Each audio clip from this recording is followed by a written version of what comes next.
Hi students, good morning. How are you? आज मैं आप लोगों को भारत में राष्ट्रवाद का क्वेश्चन आंसर कराने जा रहा हूँ।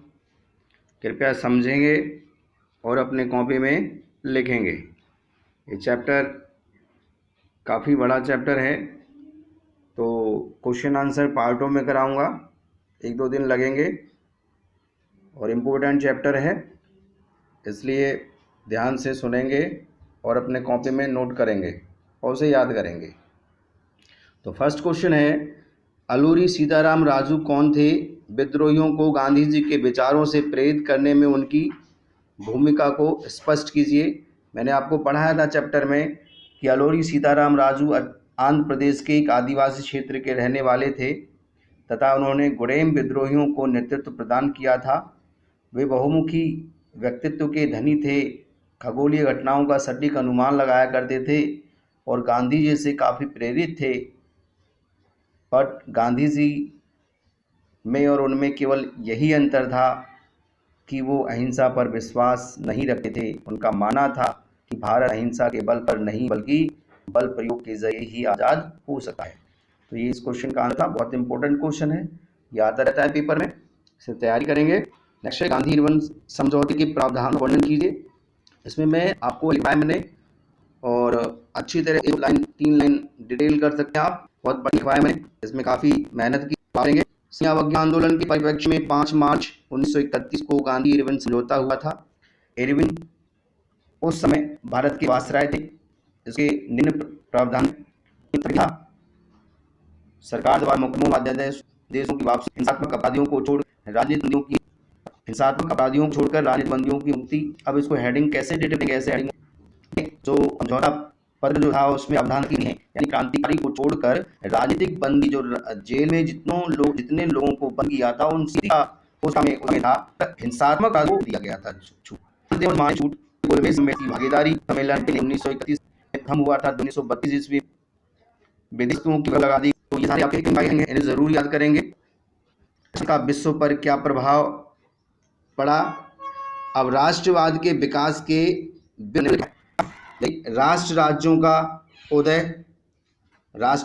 का उदय हुआ। राष्ट्र के प्रति लोगों के मन में राष्ट्र के प्रति लगाव हुआ।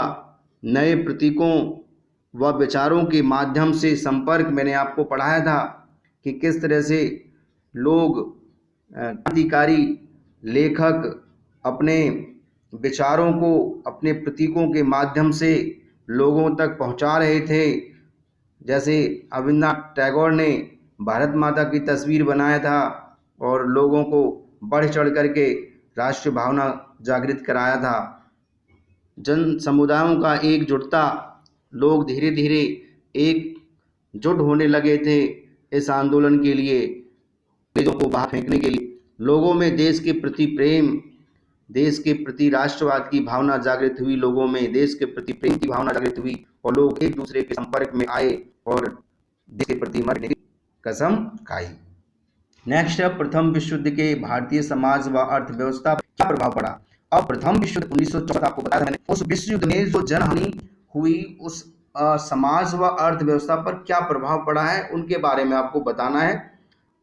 पहला स्थिति, रक्षा व्यय में बढ़ोतरी, करों में वृद्धि, वस्तुओं की कीमतों में बढ़ोतरी, सिपाहियों की जबरन भर्ती, आदि बातों का भारी अभाव, अधिक दर है। पर अगर आपको हेडिंग्स याद हो जाती हैं, ये लॉन्ग क्वेश्चन बन जाएगा। अभी शॉर्ट क्वेश्चन में है, लेकिन जैसे ही हेडिंग हम याद करेंगे इनको और 2-3 दिन लगेंगे इन हेडिंगों को शीर्षक पर, तो वो हमारी लॉन्ग क्वेश्चन बन जाएंगी। अब कैसे बनती है, जैसे हमने एक कहा कि करों में वृद्धि, एक हेडिंग को इसको कैसे डिटेल करेंगे, तो करों में वृद्धि है, अंग्रेज जो थे, ब्रिटिश शासन जो थी, वो भारतीय किसानों और जमींदारों और जितने भी वर्कर्स थे उनके करों में वृद्धि कर दी, टैक्स को बढ़ा दिया था और टैक्स बढ़ाने से जनता में आक्रोश की भावना पैदा हुई और इस शासन को उखाड़ फेंकने की कसम खाई। नेक्स्ट आपका, सत्याग्रह के विचार का क्या मतलब है? एक बहुत इंपॉर्टेंट है, ज्यादातर क्वेश्चन आता रहता है। तो सत्याग्रह के विचार का मूल की शक्ति पर आग्रह तथा सत्य की खोज करना है। गांधी जी इसके प्रबल समर्थक थे। इन्होंने उसकी व्याख्या इस प्रकार की है, जैसे अहिंसा की नीति अपनाना, प्रतिरोध की भावना। कहने का मतलब ये है कि अगर तुम्हें कोई मार रहा है, पीट रहा है, तो उसके साथ आप हाथ जोड़ लो। अहिंसा का मतलब यही होता है। अहिंसा के बल पर सत्य को स्वीकारना, सत्य को स्वीकारने के लिए अहिंसा का सहारा लिया रहा है, हिंसा का नहीं। सत्य की जीत, और गांधी जी कहते थे सत्य की जीत हमेशा होती है, इसलिए सत्य पर हमेशा अड़े रहो। भारतीय को एकजुटता के सूत्र में बांधा। अहिंसा ही एक ऐसा शस्त्र है जो भारत को के सूत्र में बांध दिया था। गांधी जी देश को स्वतंत्र कराया, क्या उनके पास कोई शस्त्र थी? नहीं। तो एकता के सूत्र में अहिंसा के बल पर ही बांधा गया। नेक्स्ट क्वेश्चन, ब्लैक एक्ट क्या था? रॉलेट एक्ट बहुत इंपॉर्टेंट क्वेश्चन है, 2 नंबर में आता रहता है क्वेश्चन, 2 नंबर ज्यादा नहीं आता है। तो 1919 में पारित एक ऐसा कानून जिसमें भारतीयों पर किसी तरह के मुकदमे को चलाए बिना संज्ञा के आधार पर गिरफ्तार किया जा सकता था, और उसमें यह भी प्रावधान था नो दलील नो अपील।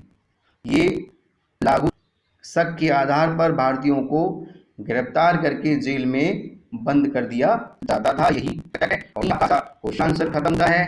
नेक्स्ट कल लेकर के आऊंगा कुछ क्वेश्चंस और उसके उत्तर, तो आप इंतजार करें। गुड बाय, और याद जरूर करेंगे, कॉपी में जरूर लिखेंगे। ओके।